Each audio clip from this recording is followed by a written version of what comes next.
Yeah. Well, and we were talking about we might as well do refereeing, the whole refereeing issue now.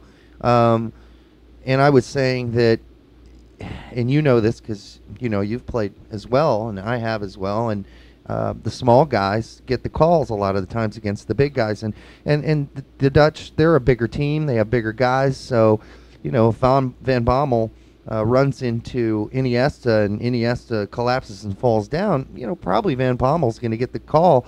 He's going to get penalized for that, and that's just kind of the way soccer is.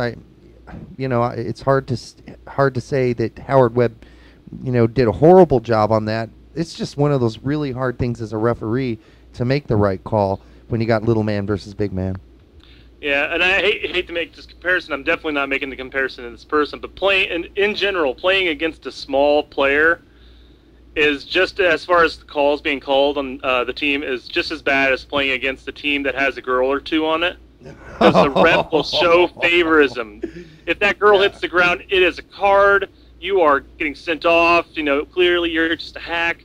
And it's, I don't know, like I said, I'm not making a comparison in this situation. I'm just saying in general, that's what it feels like as a player. Well, thank God you're not on the. We might get a lot of hate mail if I made that comparison.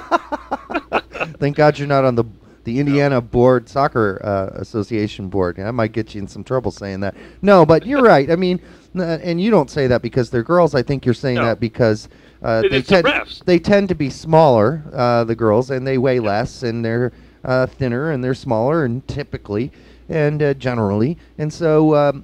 Just like in this situation, we're not calling the Spanish players, or we're not calling Iniesta and Xavi girls, but they did go down, I think, pretty easy. And a lot of the times, Howard Webb gave him the call today.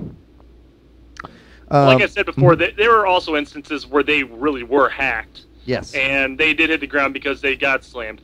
One more thing with Iniesta, I want to know how he didn't get a yellow card for falling to the ground really easily, not getting the call, standing up, and then completely taking out the guy. Well, it was Van Bommel? It was Van Bommel. Van Bommel? Yeah. Maybe Van Bommel dropped to the ground a little too easy. That's possible, too. But you know what? Iniesta is what? 5'7", $110, maybe $120, and you're talking about Van Bommel's almost 6 feet. I think he is actually 6 foot and weighs 180 pounds. I don't know. It might have been embellished, but it still deserved a card. Yeah, I mean, you're not allowed to retaliate like that, and that should have been a yellow, and I'm not sure why it wasn't, because it was an obvious non-soccer related, away from the play, retaliation. It probably wouldn't have changed the game unless later. It should have happened. It would have, if Iniesta would have got that yellow, he certainly would not have ripped his shirt off after sgoing. Oh, yeah. Because then he would have got two. He would have been gone. That would have been a dumb second yellow, too. Yeah. And so, I'm going to say this about Howard Webb.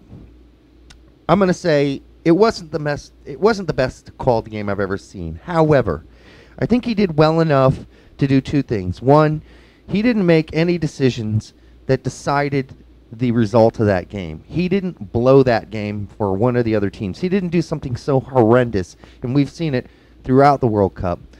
And in comparison to the number two, all the other referees of this World Cup, or a lot of them, he actually did what I would consider to be, if you want to have a weighted scale here, an A-plus job comparatively. I will agree, this certainly was not the worst called game, and compared to some of the refs that I've seen this World Cup, he probably did a favorable job. However, I will say that it did seem that a lot of the calls were favorable towards Spain, and I made the comment before we started that it seemed like it seemed like Spain had 14 men on the field.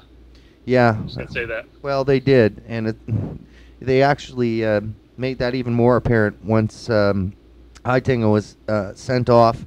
For really, again, you may have a point here, he placed his hand on the shoulder of, was it Iniesta or was it Xavi? I'm pretty sure it was Iniesta. And Iniesta went down like a house of cards, as we say.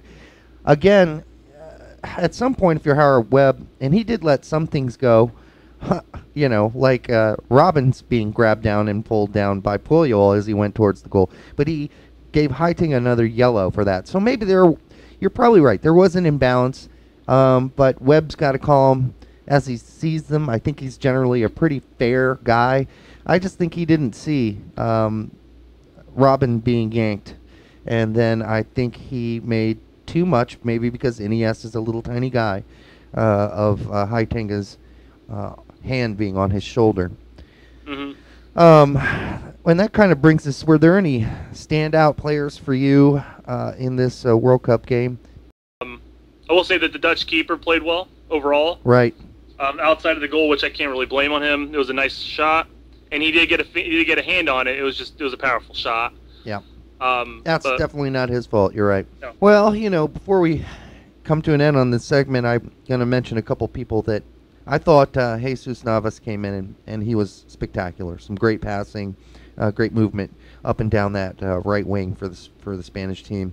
I thought, and when I say stand out, Brett, I meant people who actually played bad and good.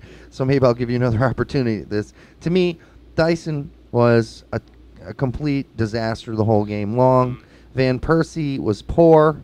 How many bad passes did he make down the wing to Elia and so many other players? And then, to me, David Villa didn't really show up and bring his very best today. And maybe that was partially the system. But again, not really that impressed today with Villa's game. I was throughout the tournament, but not today. Well, that closes out the World Cup final, folks. We'll, of course, be back. We'll be hopefully talking to Jonah Freeman soon from MLSnet.net about the World Cup and just kind of getting a feeling for how it all went for the United States and where we go from here. A lot of rumors about Klinsmann, etc. coming up.